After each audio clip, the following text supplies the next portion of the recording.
I'm Car and Driver Senior Editor Jared Gall. Hyundai just introduced the Veloster. It is, first and foremost, weird looking. It is unfortunately also slow.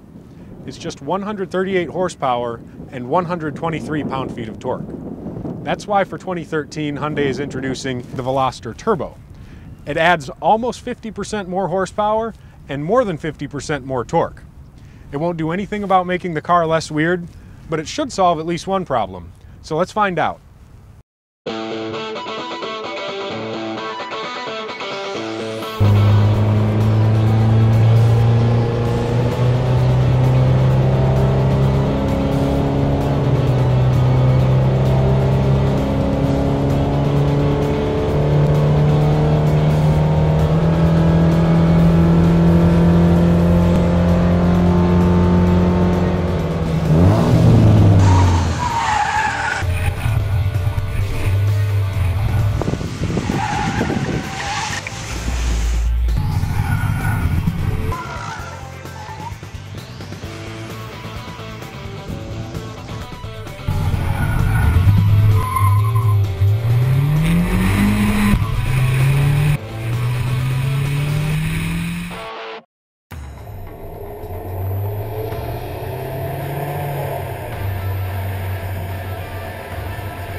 So Hyundai introduced the Veloster just last year, and from the get-go, there was no chance that this was going to be just another economy car.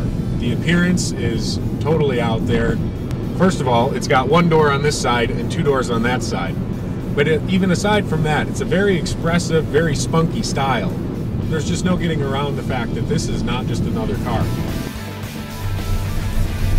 But the one major drawback to the car, the engine didn't really match the energy that's present in the shape. It was just 138 horsepower and, fine for a commuter, but didn't really fulfill the promise of the styling.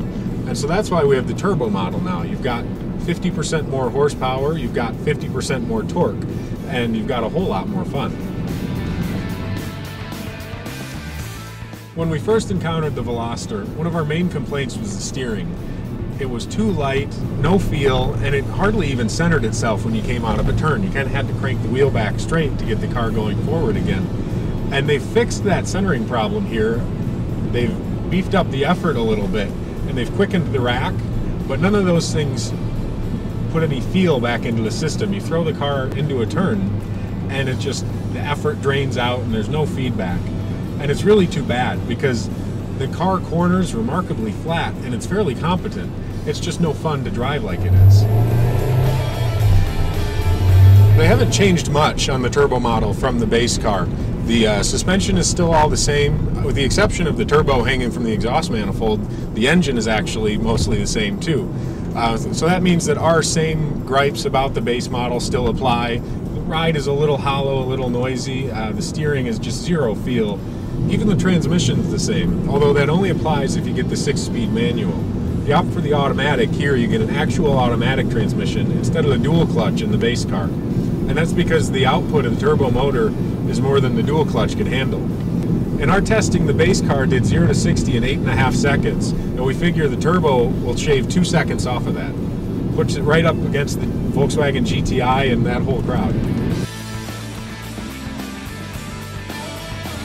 So what this engine really does is it creates a much better balance between your perception of the car and the car itself. The look of the thing is very spunky, it's very unique, it's very youthful, and you don't put one door on one side and two doors on another side of just any car. The thing has a lot of personality.